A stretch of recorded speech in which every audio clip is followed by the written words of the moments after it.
பேசுறியா அதனால அண்ணா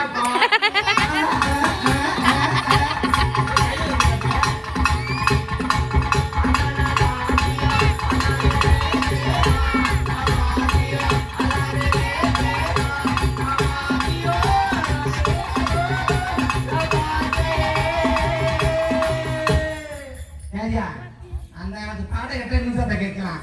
இப்போ பாட்டு போறேன் என்னன்னு ஒண்ணும் புரியல, ஒண்ணுமே புரியல. நாங்க பாடினா அந்த பாடின பாட்டு தான் பொம்பளை போகிறது பாடுறதுனால